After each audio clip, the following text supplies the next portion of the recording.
नमस्कार, आप देख रहे हैं लोकतंत्र। मैं हूं आपके साथ अक्षय। जैसे जैसे मतदान की तिथियां नजदीक आती जा रही हैं, वैसे वैसे राजनीतिक पारा भी चढ़ता जा रहा है। हर तरफ रैलियों का रेला देखने को मिल रहा है और इन रैलियों के माध्यम से नेता एक दूसरे पर प्रहार करने का कोई भी मौका नहीं छोड़ रहे। पश्चिमी उत्तर प्रदेश के दौरे पर पहुंचे प्रधानमंत्री मोदी ने आज जहां अमरोहा सहारनपुर की रैली में विरोधियों पर चुन चुन कर प्रहार किए, तो प्रियंका गांधी भी गाजियाबाद के दौरे पर थी। पहले उन्होंने मंदिर में माथा टेका और फिर रोड शो के माध्यम से सरकार की नाकामियों को जनता तक पहुंचाने की कोशिश की। दरअसल इस बार के चुनाव में पश्चिमी उत्तर प्रदेश पर सभी दलों का फोकस है। बीजेपी बूथ लेवल से लेकर रैलियों के जरिए विरोधियों पर बढ़त हासिल करने की कोशिश कर रही है, तो सपा बसपा आरएलडी 2014 में आई मोदी की सुनामी को ध्वस्त करना चाहती है, लेकिन गठबंधन की तरफ से अब तक यहां पर कोई रैली का ना हो पाना गठबंधन की तैयारियों पर भी सवाल खड़े कर रहा है। यानी प्रचार फुल फॉर्म में चल रहा है, जिसमें कोई पार्टी बढ़त बनाती दिख रही है, तो कोई गठबंधन के सहारे अपनी चुनावी नैया को पार लगाने की जुगत में है। ऐसे में सवाल इस बात को लेकर उठ रहे हैं कि आम जनता के मुद्दों से इतर क्या वो मुद्दे मतदाताओं पर असर डाल पाएंगे जिनका सीधा फायदा लोगों तक नहीं पहुंचता। क्या मुजफ्फरनगर सहारनपुर के दर्द को एक बार फिर उकेर कर बीजेपी चुनावी फायदा उठा पाएगी, या गठबंधन का सियासी गणित बीजेपी पर भारी पड़ सकता है। और सबसे महत्वपूर्ण, पिछले कई वर्षों में लगातार अपना जनाधार गंवाने वाली कांग्रेस प्रियंका गांधी के जरिए कांग्रेस में जान फूंकने में कामयाब हो पाएंगी।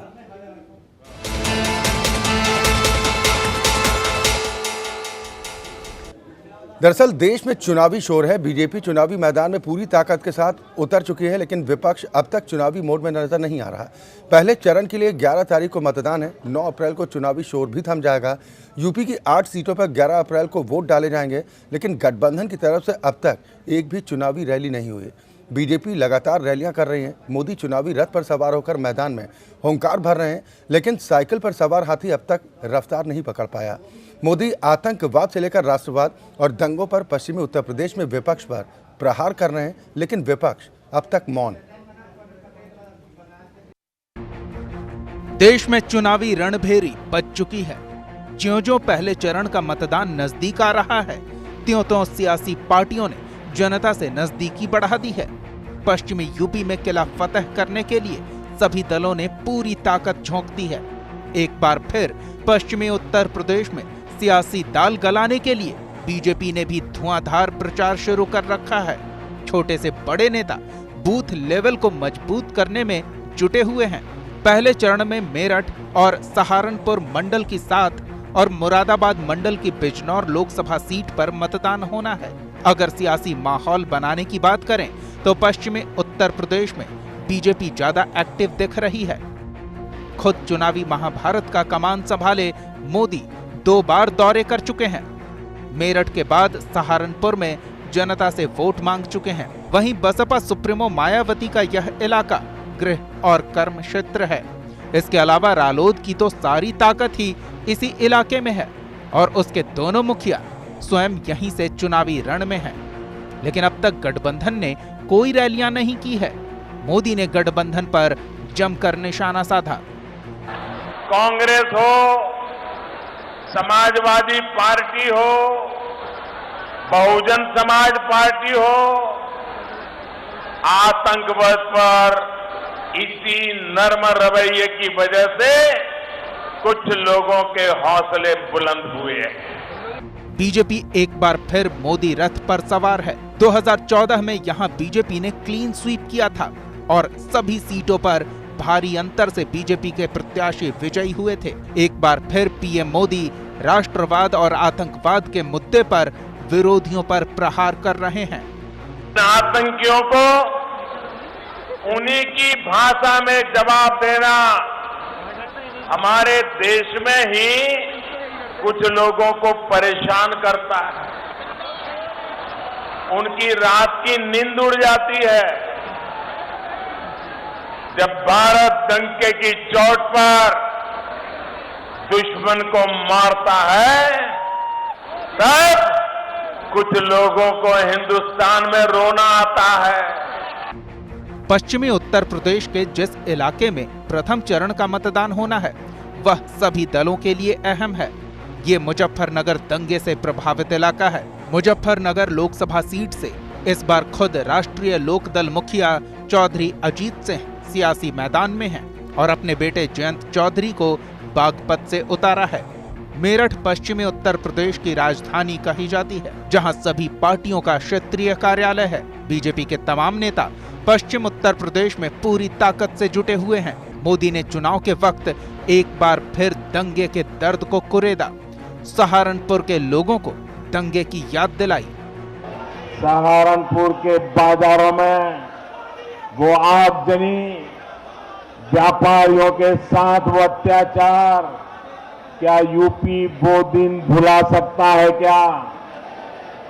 शामली में किराना का वो मॉडल, जब घरों पर दुकानों पर कब्जे वाले गिरोह खुले आम गुमा करते थे, पलायन के वो दिन अपने राजनीतिक फायदे के लिए ये बुआ बबुआ भुला सकते हैं, लेकिन आप भुला सकते हो क्या? पश्चिम उत्तर प्रदेश के गाजियाबाद सीट सबसे हॉट सीट माना जा रहा है। यहां पिछली बार वीके सिंह ने रिकॉर्ड मत से जीत हासिल की थी। 2014 में 5,67,260 वोटों से जीत दर्ज करने वाले वीके सिंह इस बार फिर मैदान में हैं। प्रियंका पश्चिम में पकड़ बनाने के लिए गाजियाबाद में रोड शो कर ये जताने की कोशिश की कि हम भी जोश में हैं। प्रियंका ने गाजियाबाद से कांग्रेस उम्मीदवार डॉली शर्मा के लिए वोट मांगे। सिर्फ ये कहूंगी कि डॉली जी एक ईमानदार लड़की है, एक ईमानदार महिला है, यहाँ पे स्थायी है, आपके लिए काम करती है। पिछले 1.5 साल से उन्होंने खूब यहाँ पे घूमा है, आपकी समस्याओं को समझा है, आपने उनको मेयर बनाया। अब आपके समर्थन से सांसद आप इनको बनाइए ताकि ये आपके क्षेत्र के लिए अच्छी तरह से विकास कर पाए। अगर पूरे पश्चिमी उत्तर प्रदेश की बात करें तो इस इलाके में यदि चुनावी तैयारियों की बात करें तो बीजेपी सबसे आगे है। यहां मोदी समेत कई बड़े नेता कार्यक्रम कर रहे हैं। बूथ लेवल पर कार्यकर्ता पूरी तैयारी कर रहे हैं, लेकिन विपक्ष अब तक मौन है। पीएम नरेंद्र मोदी लगातार सभाएं कर रहे हैं। यूपी के मुख्यमंत्री योगी आदित्यनाथ भी चुनावी सभा में जुटे हुए हैं, जबकि विपक्ष अभी तक पूरी तरह से मौन है और गठबंधन की कोई बड़ी गतिविधि इस इलाके में नहीं देखी गई है। ऐसे में सवाल है कि क्या बीजेपी एक बार फिर इस इलाके में क्लीन स्वीप करेगी? क्या मुजफ्फरनगर में अजीत सिंह बीजेपी का रास्ता रोकेंगे? क्या माया अखिलेश अजीत सिंह मिलकर मोदी के रथ को पहले चरण में रोक लेंगे?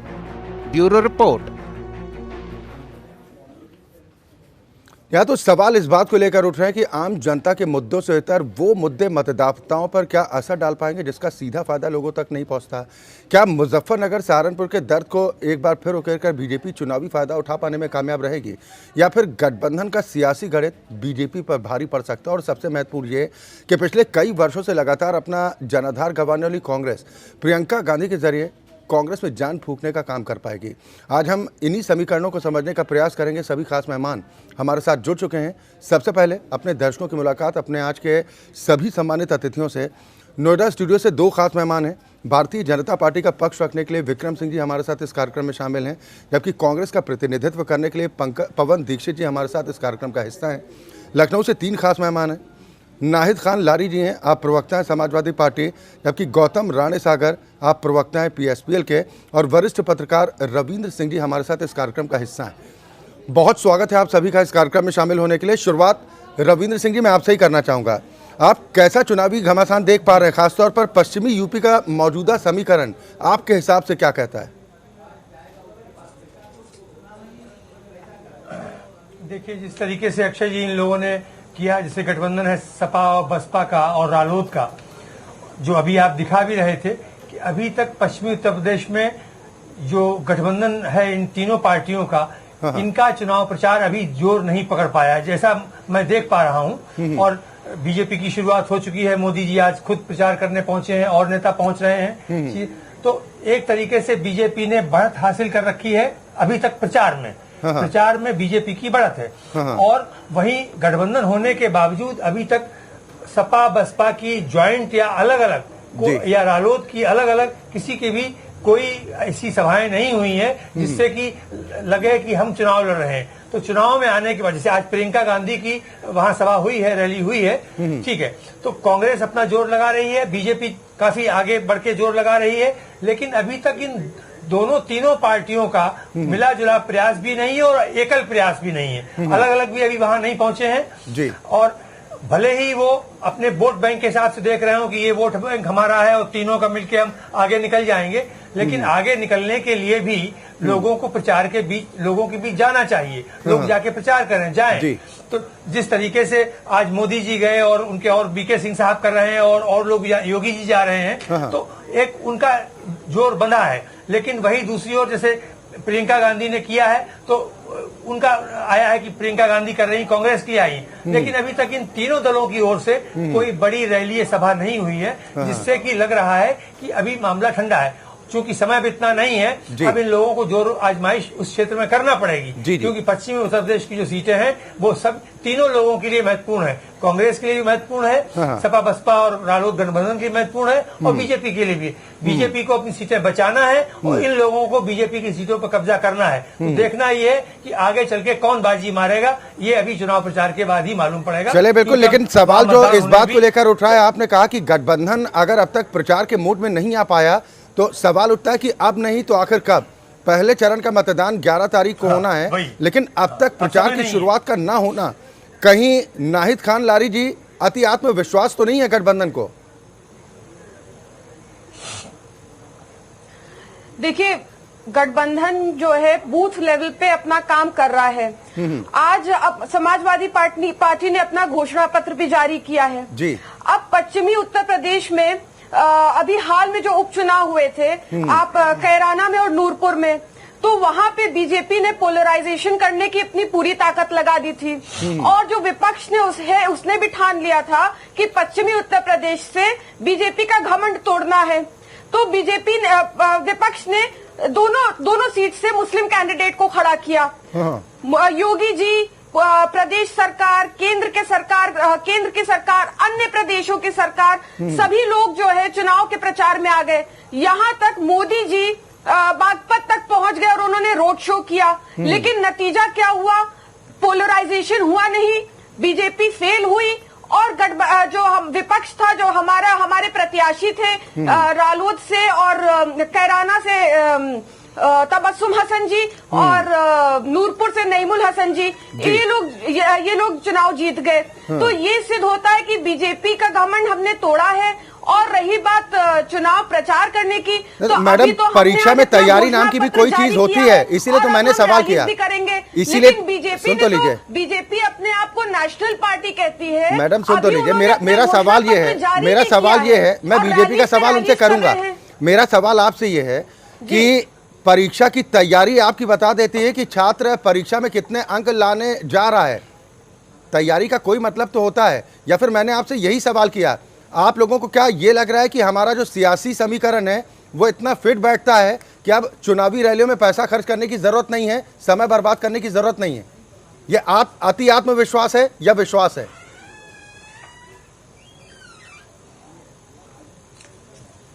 आपकी आवाज अक्षय जी मुझे बहुत कट के आ रही है, मैं यहाँ स्टूडियो में बता रही हूँ। खैर, मैं आपको जवाब, फिर भी मैं जो थोड़ी बहुत बात आपकी समझी हूँ उसका मैं जवाब आपको दे रही हूँ कि हमारी तैयारी पूरी है। देखिए, बूथ लेवल पे हमारे कार्यकर्ता और नेतागण काम कर रहे हैं। और रही बात सपा बसपा और आरएलडी के गठबंधन की, तो ये तय है कि सपा बसपा और आरएलडी के गठबंधन को 70 से 75% वोट प्राप्त होंगे, और भाजपा की उत्तर प्रदेश से अधिकतर सीटों से जमानत जब्त होगी और एक भी सीट भाजपा को नहीं मिलेगी। चले ठीक, आपने भविष्यवाणी कर दी कि आप लोग 75% सीटों पर कब्जा करने जा रहे हैं। अब मैं दोबारा आपके पास आऊंगा। पवन दीक्षित जी, 75% सीटों पर तो दावा ठोक दिया गठबंधन ने, आप लोग खुद को कहां पर खड़ा हुआ देख पा रहे हैं? देखिए, उनका फर्ज है लारी जी का, और हर कार्यकर्ता का जो इस पार्टी से संबंधित है उनका हक है और जिम्मेदारी बनती है अपनी पार्टी की बात को रखने की, और मैं उनको साधुवाद दूंगा कि वो ऐसा सोच रही हैं, और सभी को सोचना भी चाहिए, क्योंकि एक अपनी तरफ से पॉजिटिव होना बहुत जरूरी है। लेकिन देखिए, चुनाव है और आखिर में जज है जनता जनार्दन। सारे फैसले जनता को करने हैं, सब चीज़ों को तोल मोल के सारी जनता लेकर के आएगी। 23 मई को किसके पक्ष में किसके विपक्ष में जाना है वो जनता करेगी। सबका अपना प्रयास होना चाहिए, सबकी अपनी मेहनत होनी चाहिए, सब जनता के बीच जाएं हम कांग्रेस पार्टी हो चाहे गठबंधन हो चाहे भारतीय जनता पार्टी हो, जनता के सामने अपनी बात रखनी है, वो बहुत अच्छी तरीके से जनता के बीच में बात रखेंगे। और बूथ स्तर पर जो सबसे मेन रीड होती है, बूथ स्तर पर सबसे वहां चूक नहीं होनी चाहिए। रैलियां तो अभी मेरठ वाली फेल हो गई भाजपा की, गाजियाबाद की फेल हो गई, योगी जी की मथुरा की फेल हो गई। तो रैलियां मैं एक माध्यम समझता हूं कि एक चर्चा का विषय होता है, लोग कुछ समझते भी हैं, लेकिन ग्रास रूट पे जब तक हम वर्कर वोटर से नहीं मिलेगा, जब तक किसी भी चीज का कुछ भी हल नहीं निकलने वाला।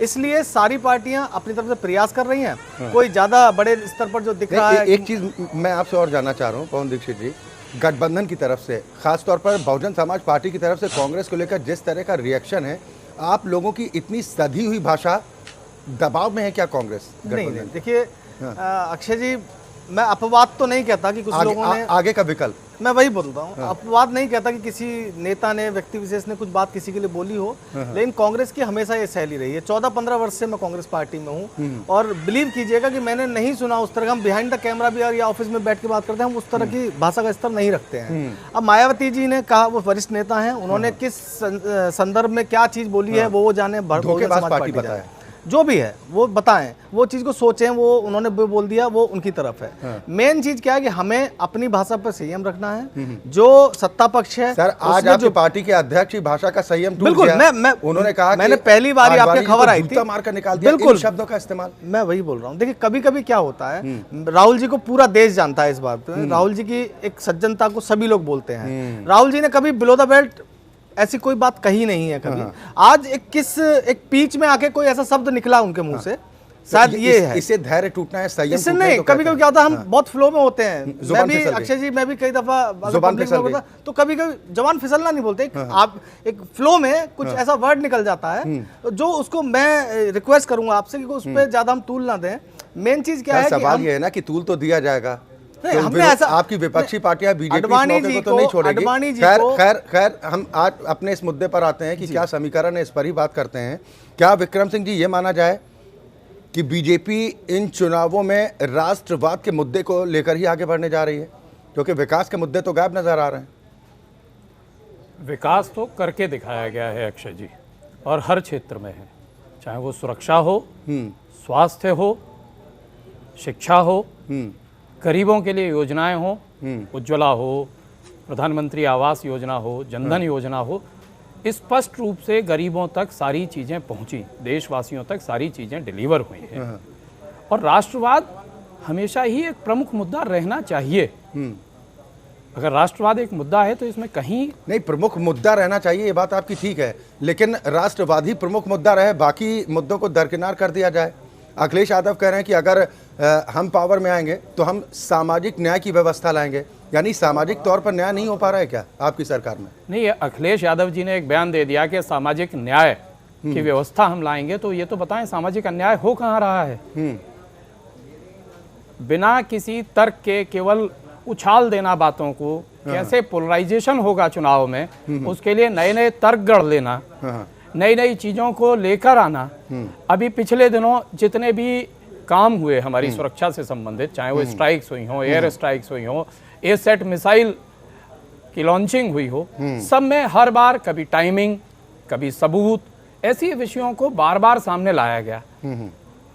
अब अगर इन सारे विषयों को आप बार बार सामने ला रहे हैं तो ये देखना तो होगा कि आपके पास मुद्दे नहीं है, आप मुद्दे विहीन हो चुके हैं। विकास, लेकिन गौतम राणा साहब कर ही नहीं सकते। एक सवाल ये भी तो उठेगा ना कि मुजफ्फरनगर, सहारनपुर का दर्द अचानक याद आ जाता है प्रधानमंत्री मोदी जी को, उसको भी तो बेसार देना चाहिए था कि इतने वक्त से इन मुद्दों को कहीं ना कहीं लोगों के जहन से उतरा नहीं था, तो कम से कम लोगों की जुबान पर तो नहीं था। एक बार फिर उन मुद्दों को जनता के बीच में ले जाना, क्या ये पोलराइजेशन नहीं है? भारतीय जनता पार्टी ने, अक्षय जी मैं आ रहा हूँ विक्रम, ये लोग जी गौतम जी, ये लोकतंत्र है और इस समय ना मन की बात सुनने का समय है, न कोई प्रलोभन वाले जो कार्यक्रम कहे जा रहे हैं ना उसके सुनने की बात है। इस समय लोगों को अपने मन के करने का समय है और पूरा देश ये जानना चाहता है कि जो नोटबंदी से घोटाले हुए हैं उसका हिसाब चाहिए, हाँ।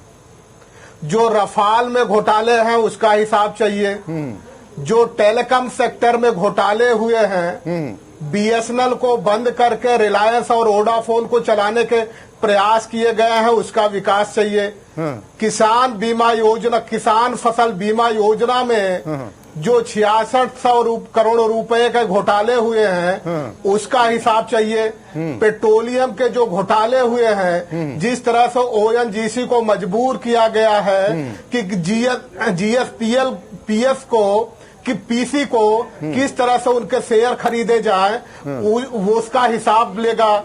सौरभ पटेल की संस्था को जिस तरह से दिया गया है लोग उसका हिसाब चाहते हैं। छत्तीसगढ़ में राइस घोटाला जो हुआ है लोग उसका हिसाब चाहते हैं। एनपीए जो 2014 में 2,24,542 करोड़ था, 2019 में 7,23,513 करोड़ हुए हैं, उसका हिसाब इस देश को चाहिए। जैसा जो एक साल ये मुद्दे तो आप तमाम गिना रहे हैं गौतम राणा साहब, ये मुद्दे तो आप तमाम गिना रहे हैं। एक ब्रेक पर जाने से पहले मुझे ये बता दीजिए, आपको नहीं लग रहा कि ये मुद्दे जो अब आप लोग उठा रहे हैं, इन मुद्दों को अगर वक्त रहते उसी अंदाज में उठाया जाता तो इसका बेनिफिट मिल सकता था? यानी आप लोग चूक गए। बिल्कुल बिल्कुल बिल्कुल बिल्कुल अच्छा जी, इस बात को हम आपकी पूरी तरह से हम इस बात का समर्थन करते हैं। हमें समाजवादी पार्टी से अलग होकर के इसीलिए आना पड़ा कि इस देश में लोकतंत्र शासन प्रणाली है और लोकतंत्र दो धुरी पे चलता है, स्वतंत्र और निष्पक्ष चुनाव, सजग और जीवंत विपक्ष।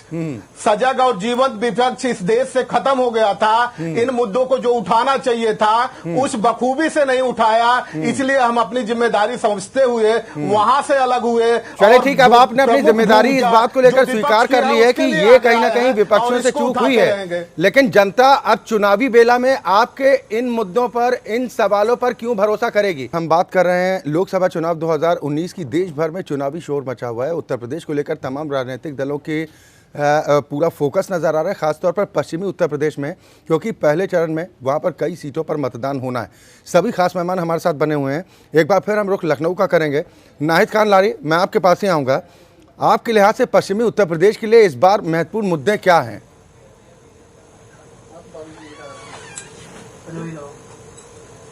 नाहिद जी, आवाज़ पहुँच रही मेरी आप तक? चलो, शायद उन तक आवाज़ नहीं पहुँच पा रही है। मैं पवन दीक्षित जी आपके पास आऊँगा। क्या ये माना जाए कि उत्तर प्रदेश में अब कांग्रेस पूरी तरह प्रियंका के भरोसे है कि अगर कोई चमत्कार, कोई कमाल हो सकता है तो प्रियंका ही कर सकती हैं? नहीं अक्षय जी, मैं इस बात से इत्तेफाक नहीं रखता। देखिए, ये एक चुनावी प्रक्रिया है और हर बार कुछ ना कुछ चुनाव में नई नई चीज़ें होती हैं। 2009 का चुनाव 14 से पहले 2009 था, राहुल जी के नेतृत्व में हुआ था और हम 22 सीट जीते थे। 2014 में मोदी लहर, सो कॉल्ड मोदी लहर आई और सभी सीटें, ज़्यादातर सीटें उत्तर प्रदेश की मोदी जी की तरफ से जीती गई। तो ऐसा नहीं, प्रियंका जी के आने से, मैंने पिछली बार भी आपके उसमें कहा था, प्रियंका जी के आने से निश्चित रूप से बहुत बड़ा गेन होगा, फायदा होगा, क्योंकि 1 से 1 और 1 11 होते हैं पॉजिटिवली अगर सोचा जाए तो। प्रियंका जी आई हैं, निश्चित रूप से हम कार्यकर्ताओं में, सभी लोगों में एक नई ऊर्जा आई है। उनका काम करने का स्टाइल बहुत अच्छा है। जो चीज़ों को वो, जो राहुल जी के सपोर्ट में, राहुल जी कहीं बिजी हैं तो वो उनके सपोर्ट के लिए पूरी तरह से एकदम सक्षम है। तो मैं यही मानता हूं, एक 11 वाली जो बात कही है, मैं इसी पर आना चाह रहा हूं, क्योंकि जिस वक्त सक्रिय राजनीति में प्रियंका गांधी वाड्रा की एंट्री हुई तो एक और पार्टी के राष्ट्रीय महासचिव को उत्तर प्रदेश में, पश्चिमी उत्तर प्रदेश का प्रभार सौंपा गया। उनमें उतनी सक्रियता नजर नहीं आ रही। ज्योतिरादित्य सिंधिया उतना ज्यादा एक्टिव मोड में नजर नहीं आ रहा। देखिए, मैं आपको बताऊं, इसमें ऐसा नहीं है कोई, ये स्ट्रेटेजिक प्लानिंग है। वो बने हैं, उनका कंटिन्यू, अभी 3 दिन पहले उन्होंने मीटिंग ली है हम लोगों की, कंटिन्यू उनका फोकस है वेस्टर्न यूपी पे। इसीलिए प्रियंका जी भी आई हैं। वो अपने क्षेत्र में बिजी हैं, मध्य प्रदेश में। मध्य प्रदेश का एक रीजन है, वहां पे उनका बहुत अच्छा एक लोगों के बीच प्यार है, लोगों का एकदम संबंध बहुत अच्छा है। तो निश्चित रूप से पार्टी का, देखिए नेशनल लेवल पे पार्टी का कार्यकर्ता कोई भी पदाधिकारी है उसको जहां पार्टी लगाएगी उसको वो काम करना है। यहाँ प्रियंका जी आती हैं, वेस्टर्न में जाती हैं, साउथ में भी जाएंगी, नॉर्थ ईस्ट में भी जाएंगी, तो जहां पे जिसकी जो भूमिका देखी जाएगी पार्टी की तरफ से वो दी जाएगी। सिंधिया जी के लिए भी ऐसा ही है। दूसरी बात मैं एक बात बताऊं, कहीं ऐसा तो नहीं कि चेहरे की वजह से कि प्रियंका के चेहरे के सामने सिंधिया का चेहरा उतना लोगों को अट्रैक्ट नहीं कर पाएगा उत्तर प्रदेश में। देखिए ऐसा अट्रैक्ट वगैरह के लिए पब्लिक बहुत समझदार है सर। धोखे से एक बार सत्ता ली जा सकती है, 55 वर्ष लोगों की सेवा करने के लिए अच्छे काम। चलिए मुझे बताइए कि पश्चिमी उत्तर प्रदेश के लोग आप लोगों पर मैं वही बात बोलने वाला था जो आप लारी जी से पूछ रहे थे, मैं उसके बारे में बोला। सिर्फ पश्चिमी उत्तर प्रदेश नहीं अक्षय जी, देखिए अभी ग्लोबल तरीके से सारी चीजें हो गई हैं पूरे इंडिया को, कश्मीर से कन्याकुमारी, गुजरात से नॉर्थ ईस्ट, सब जगह पे। अब बात रोजगार की करेंगे, विकास की करेंगे, आपसी समरसता की करेंगे, हम चीजों को देखेंगे अगली पीढ़ी के लिए हम क्या अच्छा दे सकते हैं, बात होगी उसकी। और मैं आपको एक बात बताऊं, जो एक 5 सालों में एक चीजें चली है ना वो कहीं ना कहीं दुखद है।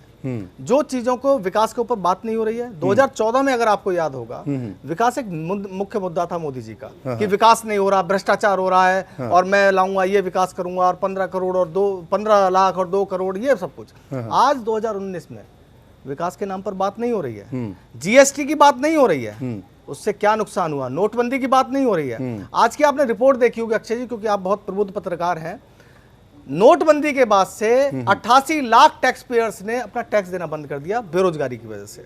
जो नए लोग जुड़े हैं, अभी भी जो टैक्स का पैसा आता था वो मात्र 1% टैक्स की रकम में, आप टोटल में मत मानिएगा, वो बढ़ा है मात्र, और जबकि संख्या बहुत ज्यादा बढ़ी है। तो इन्हीं टैक्स पेयर्स के भरोसे तो आप लोग 72,000 का भरोसा दे रहे हैं। जी नहीं, सिर्फ और आपके पार्टी अध्यक्ष कह रहे हैं कि हम अमीरों की जेब से पैसा निकाल के गरीबों की जेब में डाल देंगे, तो डाका डालेंगे क्या? अक्षय जी मैं आपको बताऊं, सिर्फ टैक्स पेयर का पैसा नहीं होता है, टैक्सेस होते हैं बहुत सारे, ऐसा नहीं। और दूसरी बात एक और मैं आपको बताऊं, कोई भी चीजें देखिए, कांग्रेस कोई कल की आई पार्टी नहीं है, बहुत सारी चीजें प्लान करते हैं। और आप पूरी रिपोर्ट्स को भी देख रहे हैं, पिछले 4 महीने इसके बारे में रिसर्च किया गया, देश के विदेश के अर्थशास्त्रियों से, जो भारतीय अर्थशास्त्री हैं उनसे इसके बारे में डिस्कशन किया गया। जब एक चीज ब्लूप्रिंट तैयार हुआ है, और आप निश्चित रखिए, निश्चित इस बात को मान लीजिएगा कि कांग्रेस ने जो कहा है वो किया है। सर कोई ब्लूप्रिंट जब तक सामने नहीं आता तब तक लोगों के मन में संदेह रहता है। एक बार हम फिर लखनऊ का, मैं विक्रम सिंह जी आपके पास आ रहा हूं, लखनऊ का रुख एक बार फिर करेंगे। नाहिद खान जी, मेरी आवाज पहुंच रही है आप तक? अब संदेह रहता है,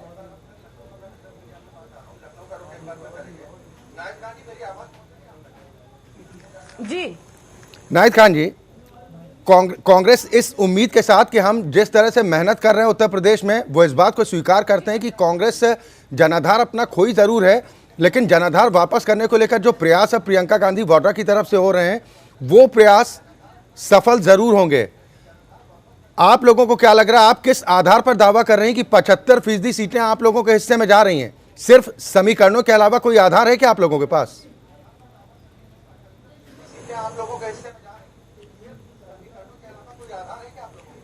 देखिए, हमने अपने घोषणा पत्र जो आज हमारा जारी हुआ है, ये जो हमारा घोषणा पत्र जारी हुआ है, मैं बताऊं कि बीजेपी हमारे घोषणा पत्र का अध्ययन करेगी, चूंकि बीजेपी तो अपने आप को नेशनल पार्टी बताती है और सबसे बड़ी पार्टी बताती है, लेकिन अभी तक घोषणा पत्र उन्होंने जारी नहीं किया है। अब समाजवादी पार्टी का इतना अच्छा घोषणा पत्र आया है तो इसके वो अध्ययन करेगी और इसी का नकल करेगी। कांग्रेस और समाजवादी पार्टी का जो घोषणा पत्र है उसका नकल करके तब बीजेपी अपना घोषणा पत्र बनाएगी। तो नकल के लिए भी अकल की जरूरत होती है। अब हमारे घोषणा पत्र जो आया है, इस घोषणा पत्र को हम जो है जनता के बीच ले जाएंगे, जिसमें साफ तौर से स्पष्ट है कि हम सामाजिक न्याय से महापरिवर्तन लाना जनता 2012 का आपका घोषणा पत्र नहीं मांगेगी लारी जी, 2012 का घोषणा पत्र नहीं मांगेगी, जिसके आधार पर आप लोगों ने सरकार बनाई थी और ये कहा था कि गन्ना किसानों के साथ पश्चिमी उत्तर प्रदेश का, क्योंकि आज हम ज्यादा जिक्र कर रहे हैं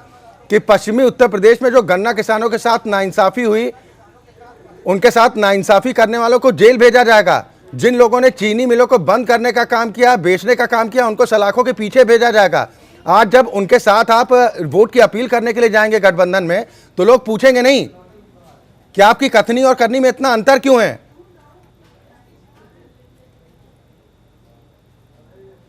पश्चिमी उत्तर प्रदेश प्रदेश की आप बात कर रहे हैं, मैंने अभी थोड़ी देर पहले बताया कि वहाँ उपचुनाव के माध्यम से जनता ने अपना फैसला सुना दिया है। मैडम, उपचुनाव के नतीजों को अंतिम फैसला मान नहीं है क्या? प्रदेश को लेकर तो जनता ने वहाँ का फैसला सुना दिया है कि जनता गठबंधन के साथ ही रहेगी वहाँ से। चले, आवाज में शायद कुछ दिक्कत हो रही है आप तक पहुंचने में। मैं रविंद्र सिंह जी आपके पास आऊंगा। स्वर्णिम क्रांति लाएंगे। ठीक मैडम, किसानों के लिए स्वर्णिम क्रांति लाएगी। मैडम 2017 में आप लोगों ने खूब नारे लगाए थे, काम बोलता है। अब आप स्वर्णिम क्रांति की बात कर रहे हैं, तो इसका कितना प्रभाव पड़ेगा वो तो नतीजे बताएंगे। लेकिन रविंद्र सिंह जी, एक जो सवाल हम कर रहे हैं, क्या ये मान लिया जाए जैसा कि नाहिद खान लारी कह रहे हैं कि हमारा गठबंधन इतना मजबूत है कि हम चुनाव जीतने में कामयाब रहेंगे? क्या उपचुनाव के नतीजे आधार हो सकते हैं लोकसभा चुनाव का, कि वही रिजल्ट दोहराया जाएगा?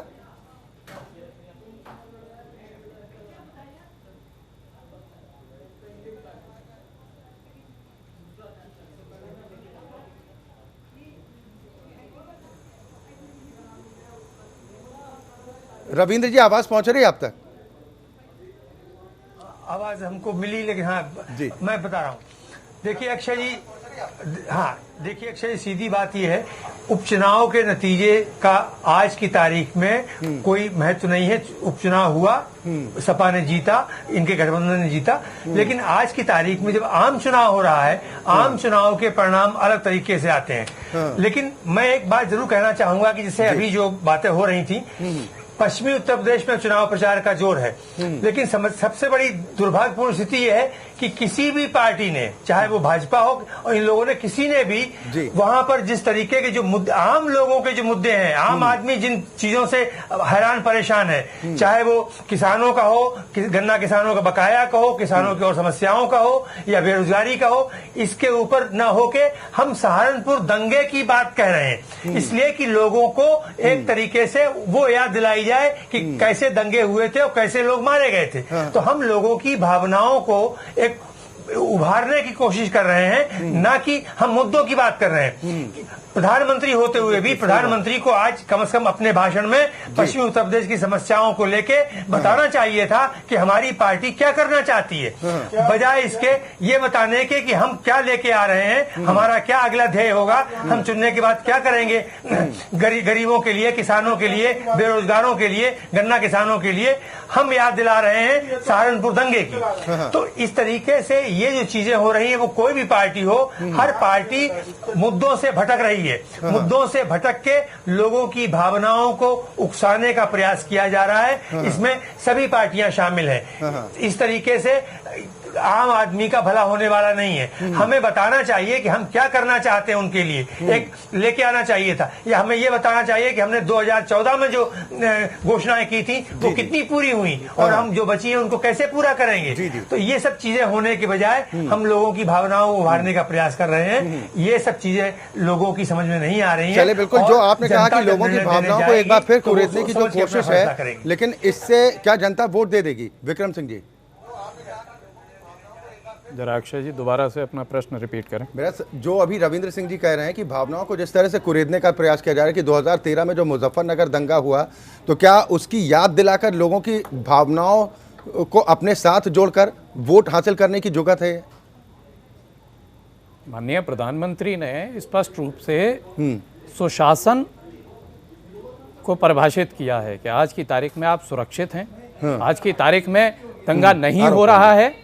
अगर आप पिछले दौर को देखें तो एक समय ऐसा भी आया था, उन्होंने जिक्र भी किया अपने भाषण में कि देश के विभिन्न हिस्सों में बम धमाके ही होते रहते थे। काशी विश्वनाथ में भी हुआ, लखनऊ में भी हुआ, दिल्ली में भी हुए, सीरियली ब्लास्ट हो रहे थे।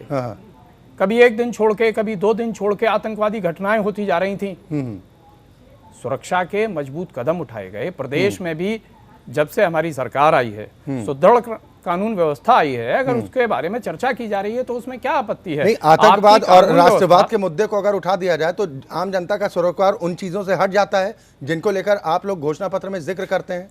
हम जो भी अपने घोषणा पत्र में जिक्र करते हैं उसे पूरा करते हैं और उसके पूरे करने की दिशा में आगे बढ़ते हैं। आज जब प्रधानमंत्री जी का भाषण चल रहा था, आपको नहीं लगता कि 2014 के दौरान जो वादे किए गए थे, अगर उनमें से कितने वादे हमने पूरे कर दिए तो एक शायद बेहतर संदेश जाता लोगों में?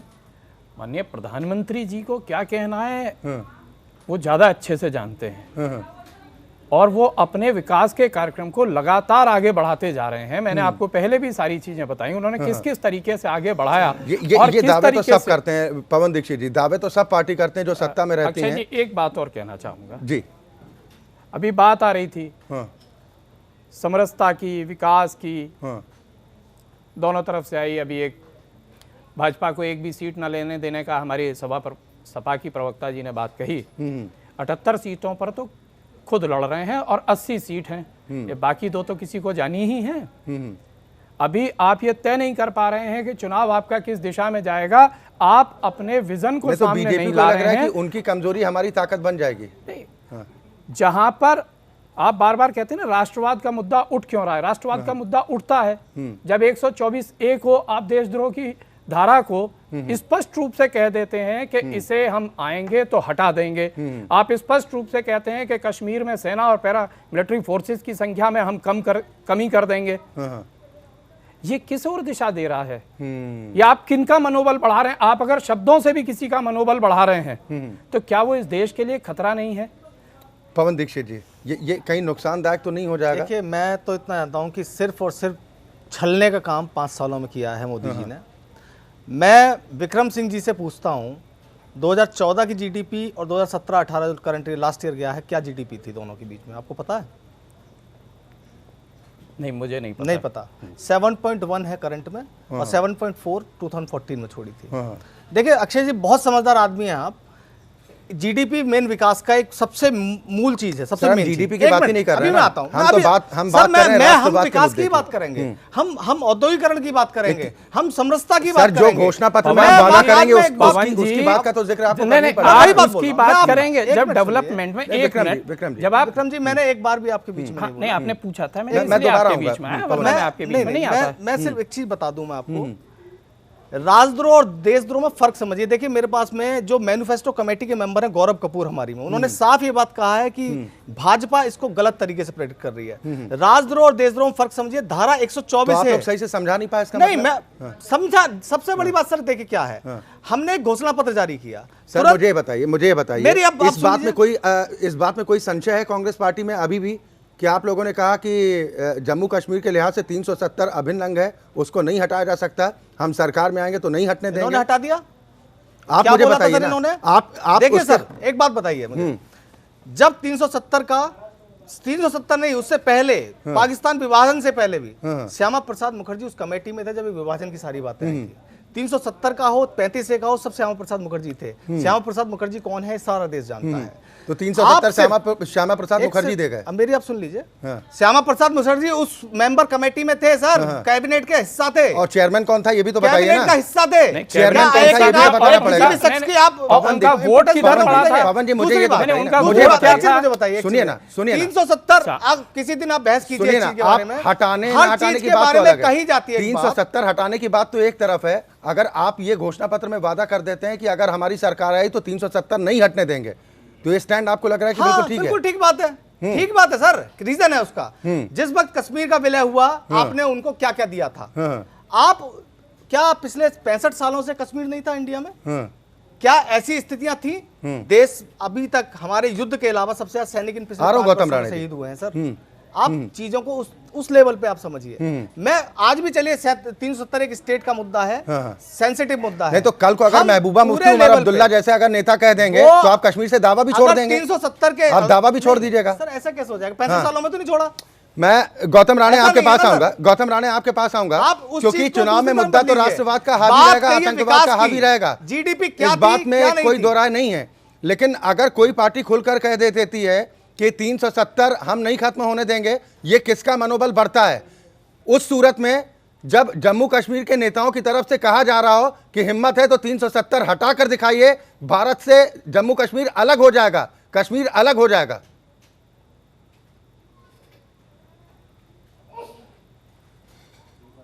गौतम राणे साहब। अच्छा जी, दो बातें आई है सामने, इसके बाद 370 पे आते हैं। पहली बात आई armed forces special power act.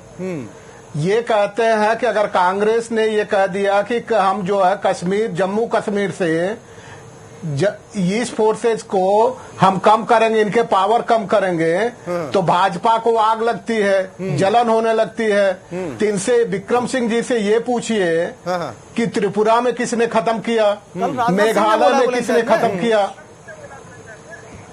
किसने खत्म किया। रही जीडीपी की बात कर रहे थे, जीडीपी आज हम दुनिया के 6वें नंबर पे हैं, लेकिन पर कैपिटा इनकम क्या है, $1855।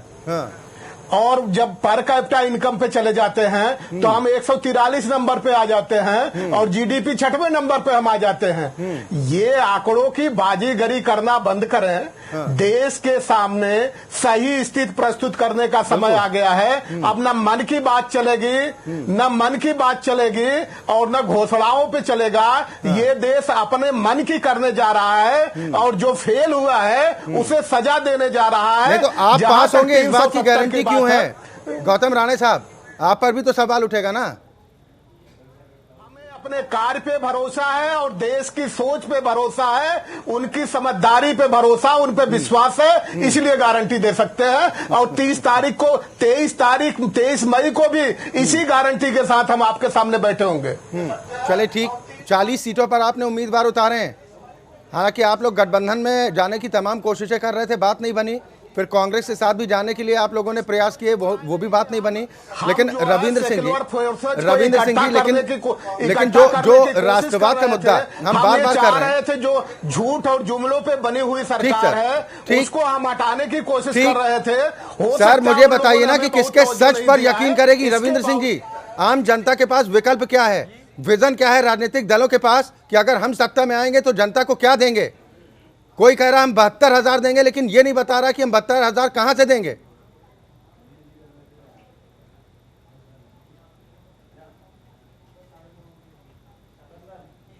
सबसे बड़ी समस्या यही है और यही दुर्भाग्यपूर्ण स्थिति है इस देश की कि हम जब जनता के बीच वोट मांगने जाते हैं तो हम उसके भरमाते हैं। जनता को भरमाने का काम हर पार्टी कर रही है। कोई भी पार्टी सही तरीके से जनता के जो असल मुद्दे हैं उन मुद्दों पर जाना ही नहीं चाहती है। और यही वजह है कि जनता जब फैसला करने बैठती है तो वो उसका अपना फैसला फिर अपनी सोच समझ से होता है, अपने दिमाग। आज की जनता बहुत समझदार हो गई है, वो समझ गई कि हमें क्या करना है। ये अलग बात है, लेकिन सबसे बड़ा दुर्भाग्यपूर्ण स्थिति यही है कि चुनाव में हर पार्टी देश की जनता को भरमाने का प्रयास कर रही है। असल मुद्दों से हटके सारी बातें हो रही हैं। सेना की बात होगी, आतंकवाद की बात होगी, सेना कमजोर हो रही, देशद्रोह की बात होगी और पाकिस्तान की बात होगी। आज पाकिस्तान से देश का चुनाव से कोई मतलब नहीं है, लेकिन हर जगह पाकिस्तान आ जाएगा, हर जगह हिंदू मुस्लिम आ जाएगा। तो सवाल इस बात का है कि आखिर इस देश की जनता को कब तक हम भरमाते रहेंगे? नहीं, कब तक की पार्टियां भरमाती रहेंगी? जनता के पास, आपके पास क्या विकल्प दिखता है? जब आप खुद इस बात को स्वीकार कर रहे हैं कि सभी राजनीतिक दल यही कर रहे हैं, तो जनता किसी ना किसी पर तो भरोसा करेगी। अगर जनता में जो समझदारी है, जो समझदारी उसने अब तक दिखाई है अक्षय जी, तो वो इस बार भी दिखाएगी और ऐसे भरमाने वाले लोगों को वो रास्ता दिखाएगी। ठीक, उनको उनका रास्ता दिखाएगी भी। नाहिद खान लारी जी, गन्ना किसानों का एक बार फिर हम जिक्र करेंगे। अगर वो गन्ना किसान आप लोगों से ये जवाब नहीं मांगेगा, क्योंकि वही आरएलडी आप लोगों पर सवाल खड़ी करती थी सत्ता के दौरान कि गन्ना किसानों का बकाया का भुगतान नहीं हो रहा है, किसानों की कमर तोड़ दी गई। अब आप साथ में जाएंगे तब ये सवाल नहीं पूछा जाएगा कि आपकी सरकार थी तो आखिर गन्ना किसानों का बकाया कैसे रह गया, क्यों भुगतान नहीं किया गया? देखिए, हमारी जब सरकार थी किसानों के हित में काम किया गया है। इस पर आप गन्ना किसान के ऊपर एक दिन अलग से डिबेट रखिएगा। मैं सारा डेटा ले गन्ना किसान नहीं होते हैं क्या? साझा करूंगी। गन्ना वाले किसान नहीं होते हैं क्या? मैं गन्ना या आगरा के वो किसान नहीं है जिनको मुआवजे के नाम पे 10, 15, 20 रुपए के चेक मिले? किसानों के लिए हमारी सरकार ने पूरा काम किया है। अब आप एक दिन अलग से इस पे डिबेट रखिएगा। अरे मैडम, आज ही बता दीजिए ना क्या काम किया है, और हम लोग आप मुझे बता दीजिए करेंगे। फिलहाल तो 2017 में भाजपा की सरकार आई और भाजपा की सरकार ने ये वायदा किया अपने घोषणा पत्र में। मैडम, आपने जो वादा किया था उस पर अगर खरे नहीं उतरे तो जनता आपसे सवाल नहीं पूछेगी कि आपने भी तो वादा पूरा नहीं किया? जनता ने हम तो 2017 में नहीं आए वापस सत्ता में ना। ये तीसरी हो गई। आपने कह दिया कि जनता ने हमको सजा दे दी और अब जनता हमको दोबारा मौका देगी। अरे क्यों? मैं दोबारा मौका तो जनता ने दे दिया, उपचुनाव के माध्यम से दोबारा मौका दिया। सरकार बना ली आपने, किसानों के हित में नहीं सरकार समाजवादी बना ली पार्टी आपने, और माननीय उपचुनाव में अखिलेश जीत यादव दर्ज जी करने ने के बाद आपने सरकार बना ली। सरकार नहीं बनाई, लेकिन आपको उस वक्त जो मोदी जी का मैजिक चल रहा था, तो उस मैजिक को ध्वस्त करने का मैडम काम छोड़िए ना मोदी गठबंधन मैजिक ने को, मैं किया तो है। आप लोगों से आज भी जानना चाह रहा हूँ ना। आज भी अगर मोदी नहीं जी जी, मैं का तो मैजिक चल आपसे रहा जानना है, चाह रहा हूँ तो क्या जरूरत है कि मोदी जी को आप भाजपा को आप पर लोग क्यों भरोसा करें, बॉलीवुड अभिनेत्रियों को लाने का? गठबंधन पर पश्चिमी उत्तर प्रदेश के किसान क्यों भरोसा करें, मुझे उसकी वजह तो बताइए ना। देखिए, इसलिए भाई इस वक्त भी हमारा जो घोषणा पत्र है, अगर आप पढ़े उसको, तो उसमें किसानों के लिए ही ज्यादातर बात है। किसानों का 100% 100% कर्ज माफ होगा। केरल की जो कमीशन है, जो state farmers debt relief commission है, उसको जो है लागू किया जाएगा। तो किसानों को एक स्वर्णिम क्रांति लाएंगे हम किसानों के लिए। तो बहुत काम वो किसान नहीं कहेंगे ये स्वर्णिम क्रांति, जब आपको हमने मौका दिया था तब आप नहीं ला पाए, अब हमको फिर आप अभी तो फिलहाल अक्षय जी, फिलहाल किसान भाजपा से सवाल पूछेंगे और जवाब भी भाजपा को देना है। ठीक, वो अपना जवाब देंगे, लेकिन आपकी हिस्सेदारी का जवाब तो आप ही को देना पड़ेगा मैडम। गौतम राणे साहब, अच्छा जी, मैं तो कह ही रही हूँ, मैं तो जवाब आपको दे ही रही हूँ। आप बता नहीं पाई कितने लोगों को जेल भेजा जिन्होंने चीनी मिलों को बेचने के नाम पे किसानों का प्रकरण तब तक नहीं खत्म हो सकता जब तक किसानों के प्रोडक्ट को ब्रांडिंग की परमिशन न मिल जाए, जब तक उनके उत्पादन का मूल्य निर्धारित करने का अधिकार उनको स्वतः न मिल जाए, तब तक किसानों की समस्या नहीं समाप्त हो सकती। इसलिए किसानों को, कृषि को जब तक उद्योग का दर्जा नहीं दिया जाएगा, इस तरह की बात होती रहे, लंबे समय तक होती रहे, किसानों की समस्या हल होने वाली नहीं है। इसलिए हमने ये तय किया है कि अब इस समय घोषणा पत्र की जरूरत नहीं है, चुनावी वादे की जरूरत नहीं है, हमें वचन पत्र प्रस्तुत करना होगा और हम अंडरटेकिंग के साथ आए हैं। उसका रख दीजिए, लेकिन बात तो वही है ना, कोई संकल्प पत्र कहता है, कोई घोषणा पत्र कहता है, तो कोई कुछ नाम दे देता है। लेकिन पवन जी, आपको लगता है कि जो हम किसानों की भी बात कर रहे हैं कि किसानों के लिए सिर्फ अलग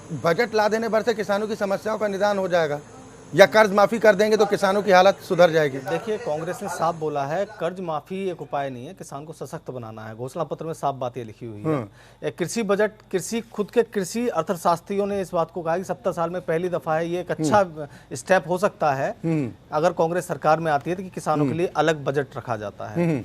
मेन चीज यह है कि किसानों का सशक्तिकरण किस तरह से हो। कर्ज माफी सच बात है, कर्ज माफी कोई लास्ट उपाय नहीं हो सकता, लेकिन किसान को मरता हुआ भी नहीं देख सकते। हमारे अन्नदाता हैं वो। दूसरी बात, आज सहारनपुर में थे मोदी जी, आज बात करते कि गन्ना किसानों को मैंने कितना कराया है। फरवरी के बाद से पूरा मार्च निकल गया, पेमेंट नहीं हुई है। हाई कोर्ट का ऑर्डर था 14 दिन से ज्यादा नहीं रोक सकते हैं। 10,000 करोड़ से ज्यादा का बकाया इस वक्त में है।